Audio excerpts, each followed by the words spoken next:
So a few weeks back, I linked to an interview with Andrew Altfest, the president of Altfest Personal Wealth Management, and I mentioned I'd be doing a deeper dive on his recently launched AI planning software, FP Alpha. So I'm finally getting around to that. And it's really a great example of what I mean when I say wealth management version 2.0. And so before I dive in, let me just spend a minute on that. I don't know if I've really explained myself when I use that terminology. Um, Think about it in terms of it's about doing the right things the right way, combining human ingenuity with the power of technology and data to drive to better client outcomes, improve advisor effectiveness, and ultimately drive your business performance. So that's how I kind of look at when I talk about advice tech, areas that I'm super excited about. That's how I think about it. What's freeing up time? What's helping drive a good client engagement, good client experience, good client uh, process, um, and do the right things for them and for your organization. And so FP Alpha, it really combines several of my favorite themes in that vein in terms of financial planning and pretty sophisticated financial planning at that. So it's different. It's not the same as your probably what you all have in terms of financial planning software. This is for more higher net worth, I'd say in general, dealing with things like estate planning and insurance and other areas of planning, uh, but powered by an AI engine. And that's the fascinating thing here is, and this is also a great example of something we've seen over time where some of the best software in the fintech, wealth tech, advice tech arena comes from practitioners, from people that have been running their own practice, usually in the RIA space, um, where they were frustrated by something uh, was taking them too much time. What they were using on the market wasn't satisfying their needs. So they said, you know what, I'm just going to build it. And that's the amazing thing here is Altvest they're somewhere in the 1.4 billion range. So very respectable, long-lasting RIA, but certainly by no means a gigantic firm with gigantic resources. So they pretty much bootstrapped this thing and built out something that I'm actually pretty excited about. By the way, no commercial interest. Just sharing this as an example of some of the really interesting things coming on the market to help drive this process. I've been trying to track what I'm calling AI in wealth management, and obviously this is the second that I publish it. It's outdated as there's new things coming on the market every single day or every hour. But the way I'll orient you to this quickly, I've laid this out in terms of different segments of the wealth management space and the providers in those spaces. So client acquisition, capabilities that focus around lead generation, target marketing, segmentation, onboarding, process automation. So here we get into areas like natural language generation, natural language processing, as well as RPA, more from a back office process automation standpoint. Predictive analytics and opportunity management. We've got a wide array of firms that do that in some way. I actually put FB Alpha CX right on this dividing line because there's certainly NLP aspects to what they're doing to automate the ingestion of different files like estate plans and wills and insurance policies, but then it also gets into the predictive analytics and opportunity side. Continuing around the wheel, we've got client engagement capabilities. So there's a whole host of conversational AI tools, again, to free up time, automate what can be automated, be able to service clients when they want, how they want, right? We all can relate to things here that in our own lives that there's times we just rather talk to or go through a chat bot than talk to a human being and try to schedule that or wait online. So there's a lot of great capabilities here. Portfolio management. So I don't know if I would call this wealth, but it's an aspect of your wealth management shops. Again, just a tremendous amount of capabilities coming online to potentially free up asset manager time, portfolio manager time, whether it's on the research side or the actual implementation side. So that'll be a topic for another day. And then the very unsexy areas around compliance, risk management, cybersecurity, which frankly are out of all these sectors of the market, those are the ones that are getting the most initial adoption, having a pretty dramatic impact on firms in terms of their risk profile and the cost to do a lot of that stuff, cutting down on false positives, just bring a lot of scale to those capabilities. All right, so we're into FP Alpha. So what's not here is, I know they're working on, and they have some integrations already with CRMs. So that's an obvious point of integration, interaction. And I should have said that back on amongst my favorite things. It's certainly integration across the ecosystem. If you got to be swivel chairing and pivoting and signing in and signing out, that's not a great advisor experience, and that's going to take up time. So they're on that.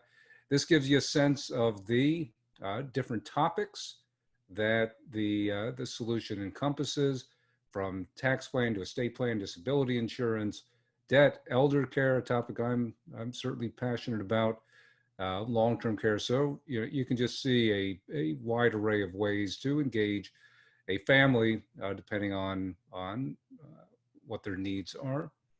I'm going to skip down here.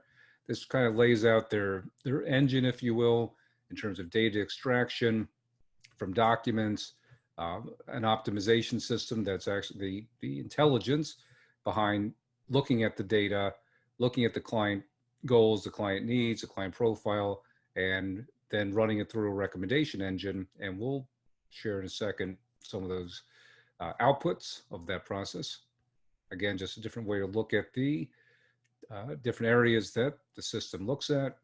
And they have, maybe I'll say here, they have, I believe it's, and Andrew's going to correct me with anything I get wrong, and I'll do like a New York Times follow-up piece later on the corrections, but I think they have something on the order of 40 subject matter experts available to them as, I suppose, subcontractors that are responsible for these different areas, maintaining, making sure they're up to date in terms of regulations, tax laws, etc. So there's some substantial resources that underpin it all. This is an example I know that they use, looking at a profile and how they were able to arrive at identifying things like an estate planning gap, missed tax savings opportunities, complete lack of coverage for art collection. This was a real case Andrew had shared. And I don't know if I actually have a slide on it later. So I'll just say another thing that I'm a fan of that they exhibit is results. And I believe what they've seen as they've been using is the stat that they've used is this process, these capabilities have driven a 300% increase, 3x increase in successful conversions of prospects. So that's what we want, right? We want to get more at-bats, but then we want to close those at-bats, especially with high net worth and ultra high net worth clients. This is a screenshot of how they go through this. So there's a simple file uploader built in, and then behind the scenes, they've got the NLP engine that is going through this. And obviously they've done the heavy lifting to teach it, in essence, what's important, what to pull out, and then how to use that data. This, I'll spend a second here because I think it tells a couple different stories.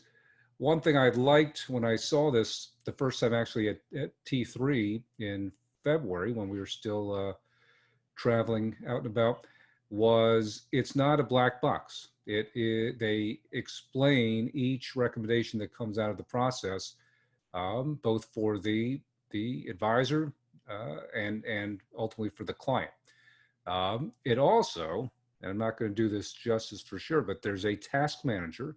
So there's workflow built into this, both in terms of internal workflow, but then also in terms of how to engage the client around their to-do list, which is something, when I talk about Wealth Management 2.0, it is, it's about engaging your clients in the process, not looking at things the old way of there's either delegators or validators or do-it-yourselfers. Those days are over. People want to be engaged in the process. If there's things that they can do, self-service, that are easy, they're going to do that. And it's all about freeing up the time of our advisors to be able to focus on advice and doing the research and putting together recommendations and staying on top of the client situation. This is an example of one of the output documents, in this case, tax planning. They also have, I don't think I had a screen on it, but they have a nice scoring system so that it's that simple way to look and see where are there gaps in the plan, and that represent opportunities for remediation. And yeah, this is just a deep dive on one of the areas. So you can see here, there's planning areas, tax planning, estate planning, home insurance, for instance. Within advanced tax planning, this gives you a sense of the different sectors of that they go into. I'll let Andrew and team have the last word, and I'll jump over here to their site, which you can go to learn more as well. And can I start this? Here we go. They've got a video up there telling the story.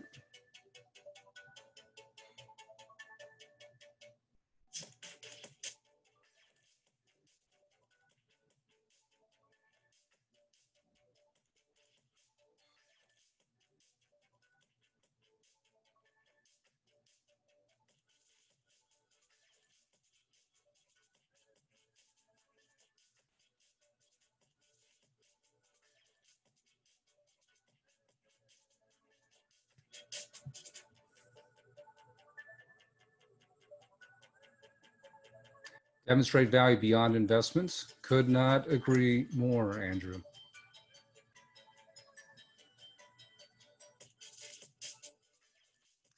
One of the things, Andrew, I've heard him talk about too, is it is done correctly. This type of capability can help you institutionalize or standardize your sales process, your client experience.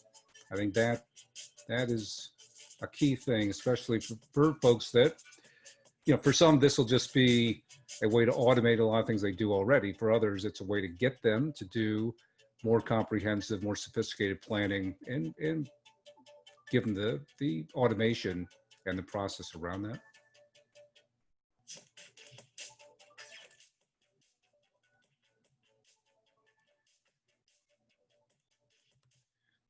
All right, so that's it. This certainly isn't the only game in town. Like I showed you on my AI map, there's a lot of capabilities coming online. There's things embedded directly into your CRM. There's other planning solutions. My point really here, showing this to you, is these are the types of capabilities coming online. Now's the time to explore them, see what you have, what you don't have, what can create capacity, what can create a better client experience as we enter the era of wealth management version 2.0. Thanks, everybody. Talk to you later.